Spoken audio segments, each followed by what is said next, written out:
Fl-aħħar 24 siegħa 100 persuna fieqhom il-COVID-19 filwaqt li feġġew 150 każ minn 3035 test. Dan ifisser li 95% tat-testijiet li saru ġew fin-negattiv filwaqt li kienu biss 5% li ġew fil-pożittiv. Dan tħabbar waqt il-bulettin mediku ta' kull ġimgħa mis-Supretendent tas-Saħħa Pubblika, il-Professur Charmaine Gauci. Waqt dan il-bulettin il-Professur Gauci qalet kif Malta għandha rata baxxa ta' infezzjonijiet meta imqabbla mal-pajjiżi oħra tal-Unjoni Ewropea. Hekk kif pajjiżna għandu rata baxxa ta' 360 każ għal kull 100,000 persuna, ir-Repubblika Ċeka għandha l-ogħla rata ta' każijiet b'1331 każ għal kull 100,000 persuna. Pajjiżi oħra, fosthom il-Lussemburgu, ukoll għandhom rata fermonja ta' infezzjonijiet minn Malta li saħansitra hija 3 darbiet aktar. Is-Supretendent tas-Saħħa Pubblika, il-Professur Charmaine Gauci, qalet kif aktar minn xahar wara l-ftuħ tal-iskejjel ma kienx hemm tixrid bejn l-istudenti,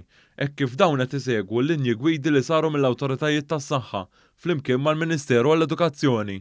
L-iskejjel Iva, aħna mill-bidunet konna daħalna dawk il-mezzi ta' mitigazzjoni li għandhom ikun hemm fl-iskejjel u anka minnaħat tal-Ministeru tal-Edukazzjoni, anka l-iskejjel tal-Knisja u anka l-iskejjel li huma privati kollha qegħdin joqogħdu attenti li propju naraw li dawn qegħdin jimxu ma' dawk il-linji gwida.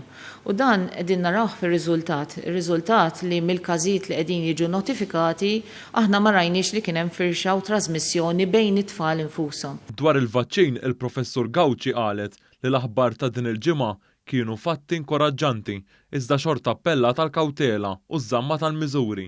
Il-Professur Gauci qalet kif pajjiżna jagħmel bejn wieħed u ieħor 3,000 test kuljum. Waqt dan il-bulettin, il-Professur Gauci qalet kif sissa saru ftit aktar minn 1500 test li jagħti riżultat f'qasir żmien, magħruf bħala rapid testing.